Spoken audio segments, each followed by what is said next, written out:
All right, good evening, everybody. Good evening, everybody. Hope you are doing well. I'm Dr. Kelvin. I'm your wellness consultant, which means your health is indeed my topmost priority. I'm happy to host you live on this episode of the Wellness 360. And we are going to be talking about a very, very, very important subject, which is cervical cancer. Or better still, the fact that cervical cancer is almost entirely preventable. Yes, you heard me right.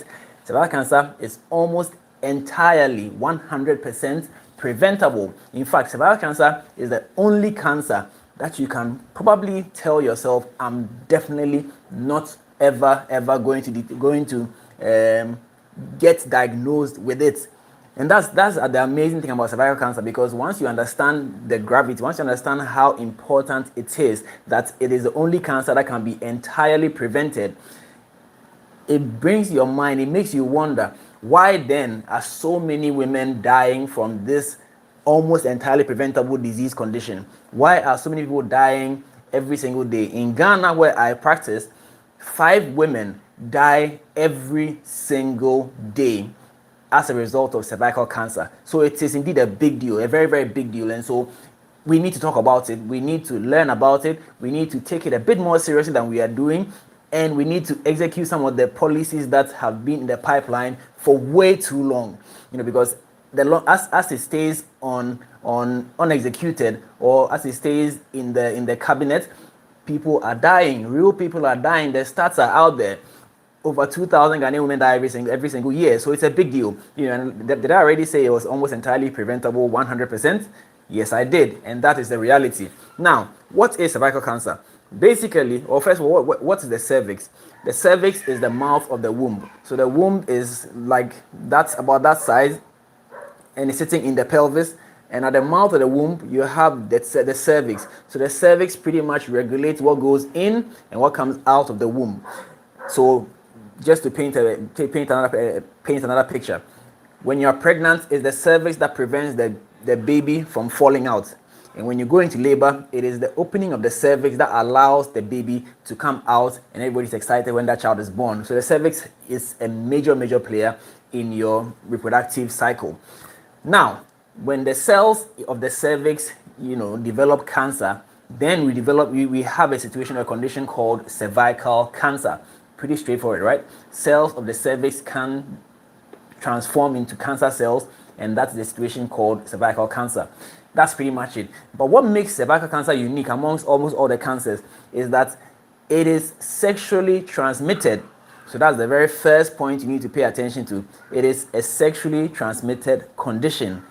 What do I mean? So almost 98% of all cervical cancer is as a result of a previous infection with HPV, the human papilloma virus. Now, this HPV is the most common STI that you have probably never heard about. It is that common. Up to 70% of sexually active adults have been infected at one point with HPV. So it's a big deal. It's out there causing damage underground, under the radar, because many people have never heard about it. Many people have never tested for it, but it is a big deal. Now, the HPV virus, there are so many, hundreds of subtypes, right? But there are a few that actually cause this cervical cancer. The most common infection that HPV actually causes is the genital warts, which are growths, growth like skin tag-like growths around the genital area. So that's the commonest thing that the HPV actually causes, right? Now, but quite apart from that, it also is responsible for cancer in a lot of other places. It causes throat cancer, it causes anal cancer, it causes cancer of the vulva and the vagina, and also can cause penile cancer. And so what we say is that however you like your sex served, that's how HPV will manifest itself. Because the HPV subtype that causes cancer, that's their pastime. That's how they do their thing. Now, so the first thing to take note of is that because it's an STI, if you actually protect yourself, if you actually practice safe sex, your risk of getting infected reduces. And once your risk of getting infected with HPV goes down, it means that the likelihood of you developing cervical cancer as a result of HPV reduces. Of course, there are other things that are associated with cervical cancer, like smoking, like diabetes, or better put, low immune status can predispose you to developing cervical cancer. But by far, HPV is the biggest cause. And so once you can get HPV under control, everything else falls in line. Quite apart from that, there's also the pap smear. The pap smear is a test that has been with us for a very long time, and indeed it has saved many lives, and it's still saving lives today, provided that you are willing to allow yourself to be tested. In other jurisdictions, people get scheduled for their pap smears regularly. Unfortunately, where we practice, that's not the case because you have to pay out of pocket, and that makes it a bit of a challenge. But having said that, people are still getting it done, and such people are protecting themselves from developing cervical cancer. Now, the pap smear is a test where cells of the cervix, you take a few cells on the cervix and then you examine it under the microscope to look for any changes that suggest the development of cancer in the near future. This is important. So you are detecting changes that are likely to become cancer in the very near future, which means that the pap smear test does not detect cancer, but it detects signs that tell you that the cancer is beginning or is going to begin soon. And this is key. And because of that, because it detects the changes before they become cancer, you're able to intervene and achieve 100% cure when pap smear detects these changes.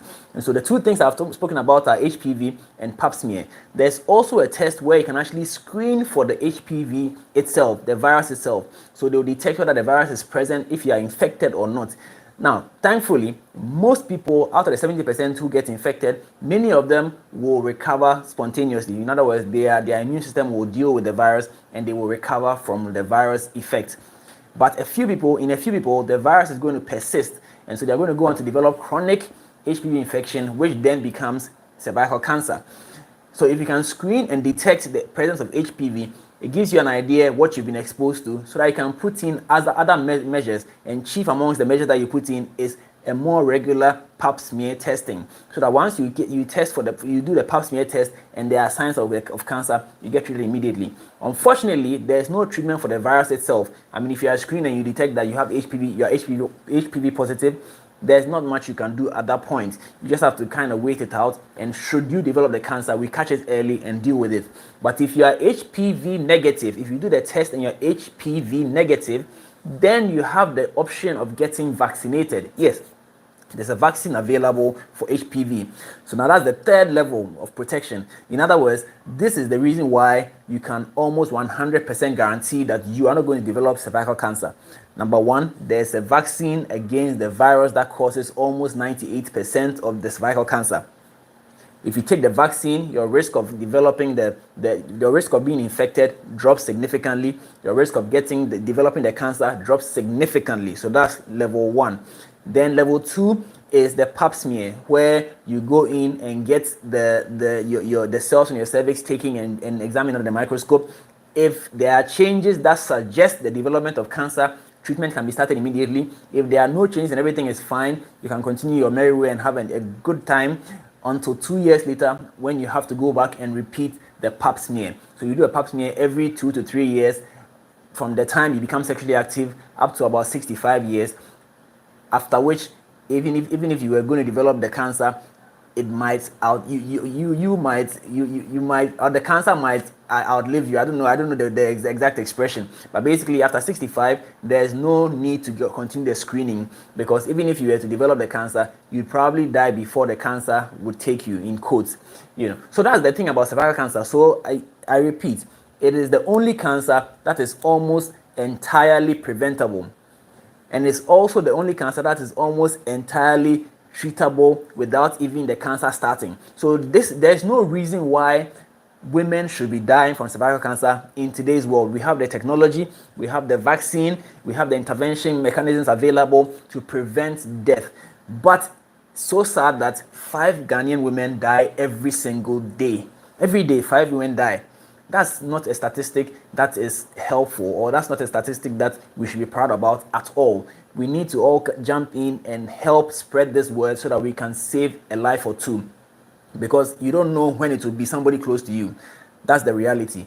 The question is, have you done a pap smear before?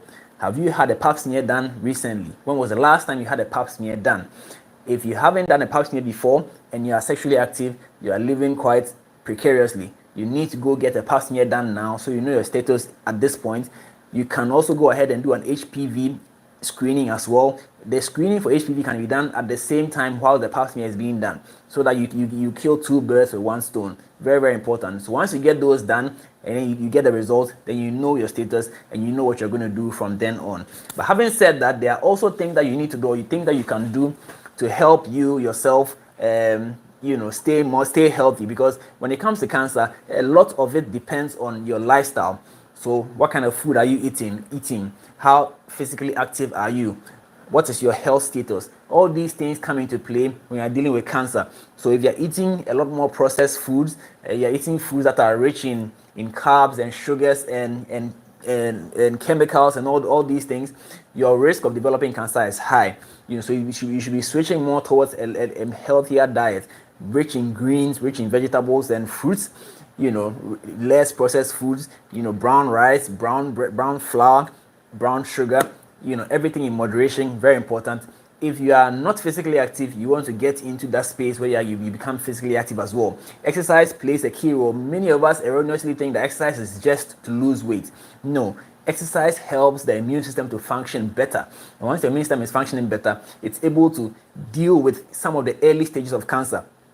Because sometimes the immune system is able to eat up the cancer cells before they become established. So it's important that we keep our immune system, in top shape so that it can actually deal with some of these things before they become issues.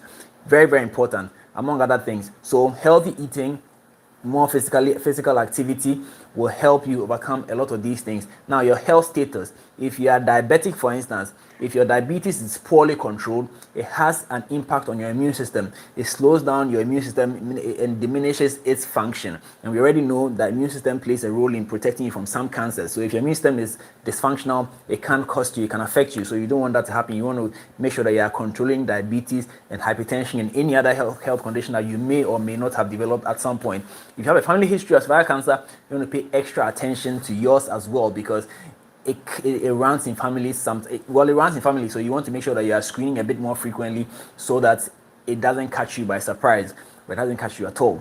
If you also have developed cervical cancer, you want to make sure that you educate your family, especially your girls, your daughters or your nieces, so that they are aware that there is a family history and they'll pay attention to themselves and get screened a bit more frequently. Very, very important. So this video was recorded live, but I'm always available to address any questions you may have. You can drop it in the comment section and I will attend to it. Once again, my name is Dr. Kelvin and I am your wellness consultant, which means your health is indeed my topmost priority. Thanks for passing through. Leave a comment, leave an encouraging word whenever you get a chance. Stay blessed. Peace.